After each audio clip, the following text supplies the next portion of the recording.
तो finally chapter 555 release हो चुका है और हमें अपकमिंग वॉर का एक बहुत बड़ा हिंट भी मिल चुका है इस चैप्टर में। एंड आफ्टर 500 प्लस चैप्टर्स के बाद ऐसी फीलिंग आ रही है कि अब कुछ नया देखने को मिलेगा, जैसे वर्कर्स के टाइम ऑल आउट बैटल देखने को मिला था एंड जैसे हंट फॉर गन पार्क में फाइट हुई थी। और अब हमें ये चीज भी समझ आ रही है कि आखिर क्यों पीटीजे ने यूआई मोड को यूज नहीं किया इस रिसेंट फाइट में, बिकॉज पीटीजे ये बात जानते थे कि अपकमिंग आर्क्स में बहुत ज्यादा मेजर फाइट्स होने वाली हैं एंड वहाँ पर हमें डेनियल की यूआई की बहुत नीड होगी। और अगर गीते के अगेंस्ट डेनियल यूज कर लेता यूआई मोड तो फिर इतनी जल्दी वो दिखता नहीं, क्योंकि बहुत कम ही ऐसे मूवमेंट हैं जब डेनियल यूआई मोड में जाता है। लाइक पूरे लुकिज्म में अब तक डेनियल 5 या 6 बार मुश्किल से गया होगा और ये चीज ही बताती है कि यूआई कितना स्पेशल है। एंड चलो अब चैप्टर पर डिस्कशन कर लेते हैं। And first of all start करते हैं एलजीबीटीक्यू के बादशाह से, जो दुनिया की नजर में डियागो किंग है बट एक्चुअल में बेरोजगार छपरी। एंड जेंसली ने वो बात कर दी जो किसी ने भी एक्सपेक्ट नहीं किया था, बिकॉज नल्ले को पॉलिटिशियन बनना है एंड शायद ये भूल जाके गैब्रियल किम के लुढ़कने से पहले उन्होंने भी पॉलिटिक्स ज्वाइन की थी। एंड देन लेटर क्या हुआ हम सब जानते हैं। And Gabriel Kim be like, हम भी पहले गए थे, तुम भी पहले जाओगे।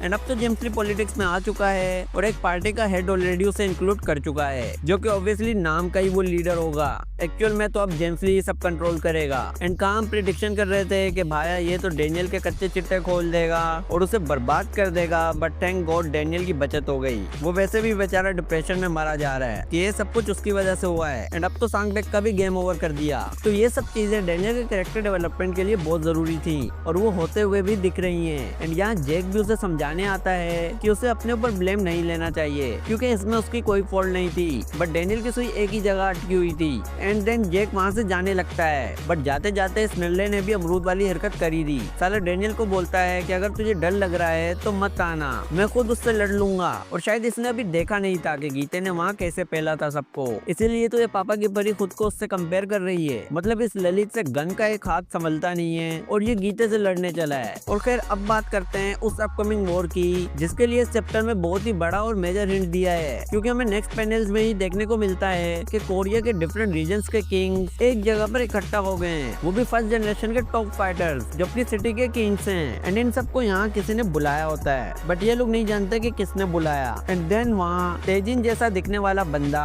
अनाउंस करता है कि वो जल्दी आने वाला है, जिसने उन्हें यहाँ बुलाया है। बट इन फर्स्ट जनरेशन के किंग्स को बहुत आग लगी हुई थी कि ये किसी से भिड़े। एंड इससे पहले कि ये लड़ते वहाँ एक अननोन बंदे की एंट्री होती है जो प्री जनरेशन का फाइटर था और एलिट का सबऑर्डिनेट भी, जिसने यामाजाकी को बहुत पहला था प्री जनरेशन के टाइम। एंड इसे भी यहाँ किसी ने बुला रखा था। एंड ऑफ कोर्स अब फाइनली हमें एंट्री देखने को मिलती है इन सबके बाप की, और गीते की नंगी पुंगी हालत में आता है सबके सामने। एंड तेजिन का मेले में बिछड़ा हुआ भाई बताता है कि ये है किंग ऑफ शोल गीते किम, जो प्री जनरेशन लेजेंड गैब्रियल किम का बेटा है। एंड ऑब्वियसली ऐसा वहाँ कोई भी नहीं था जो जानता ना हो इस मॉन्स्टर को। एंड कुछ किंग्स तो गीते के अगेंस्ट भी चले जाते हैं कि उसने भले ही जीतेन क्वेक को हराया होगा, बट वो उन्हें नहीं हरा सकता। एंड ये वही मिसाल है कि जो गरजते हैं वो बरसते नहीं। एंड दैट्स व्हाई चैप्टर की एंड में गीते इन नमूनों को देखकर सोच रहा होता है कि पहले किसका गेम बजाऊं, बिकॉज अगर उसने किसी को कुत्तों की तरह पेल दिया यहाँ तो बाकी सब तो वैसे भी डर ही जाएंगे, बिकॉज उस हॉल में सब किंग्स हैं और एक रीजन का किंग यानी कि सबसे स्ट्रॉन्गेस्ट। एंड अगर गीते ने उसका कुत्ता बनाकर रख दिया तो बाकी सबकी वैसे ही फट जाएगी और उनको रियलिटी चेक भी मिल जाएगा कि आखिर क्यों जीचेन क्वेक हारा था। एंड नाउ अब बात कर लेते हैं कि आखिर गीते क्या प्लान करने वाला है, बिकॉज इस हरामी लेसन ने सिर्फ फर्स्ट जनरेशन ही नहीं बल्कि पूरी सेकंड जनरेशन को भी बुला रखा है, यानी कि हर रीजन का किंग और फर्स्ट जनरेशन के मेंबर्स ही नहीं आए बल्कि सेकंड जनरेशन भी आ रखी है उनके साथ। And that's why I think ये पूरा कोरिया टेक ओवर करने वाला है। एंड जब इन सभी गैंग मेंबर्स को मैंने स्टार्टिंग में देखा था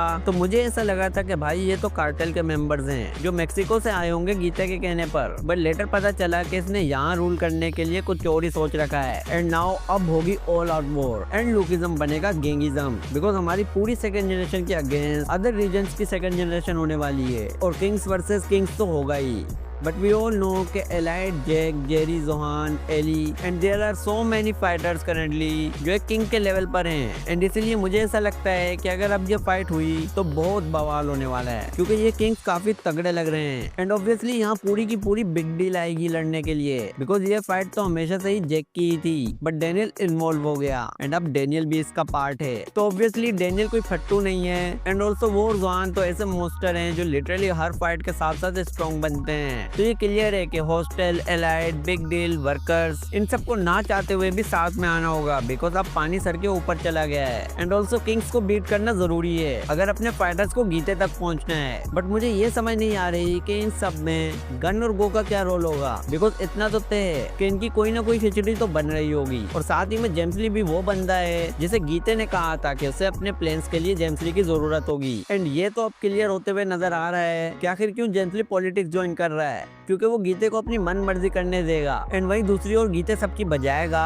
और जब उसने कहा था कि वो प्री जनरेशन का वक्त वापस लाएगा तो वो गलत नहीं था, बिकॉज वो सच में लाने वाला है। और ये सब कुछ देखकर तो अब 100% लगता है कि बहुत ब्रूटल वॉर स्टार्ट होने वाली है। एंड हमेशा ऐसा ही होता है कि पीटीजे हर आर्क की शुरुआत काफी ठंडी करता है बट धीरे धीरे उसे इंटरेस्टिंग बनाता है। So guys get ready for upcoming war जहाँ गीते सबकी फाड़ने वाला है। But we all know end of the day वो हार जाएगा, क्योंकि जितना दिख रहा है मेन विलेन तो जेम्स ली होगा जो गीते के कंधे पर बंदूक रखकर चला रहा है इस टाइम। एंड फाइनल बॉस की तरह वो सामने आएगा एंड में और अपने सभी इविल प्लान्स एग्जीक्यूट करेगा, जिससे कोई भी कैरेक्टर एस्केप नहीं कर सकेगा उस मोमेंट पर। एंड गीते और जेम्स ली को देखकर लग रहा है कि दोनों ही मौका मिलते ही एक दूसरे को धोखा देंगे। तो इसीलिए इस वॉर की एंड में हमें गीते की स्टोरी का कंक्लूजन देखने को मिल सकता है और वहीं दूसरी ओर जेम्स ली की बिगनिंग भी देखने को मिल सकती है, जिसके बाद लुकिज्म एंडिंग की ओर जाते हुए दिखेगा। बट ऑफ कोर्स ऐसा होने में अभी बहुत टाइम है, तो तब तक हम एंजॉय कर सकते हैं। एंड आप बताओ कि आपको ये चैप्टर कैसा लगा और क्या लगता है अपकमिंग वॉर कैसे होने वाली है। एंड इसी के साथ आज की वीडियो को यही रैप अप करते हैं। और अगर वीडियो पसंद आई है तो लाइक करो, चैनल को सब्सक्राइब करो। मिलते हैं नेक्स्ट वीडियो में। Till then goodbye. टूटे थे कहने दो बातें हमारी वो सारी जो कहनी थी तुमसे सभी बहने दो। आंसू ये यादों में तेरी क्यों ना सुनी किसी ने भी हमारी दास्तां।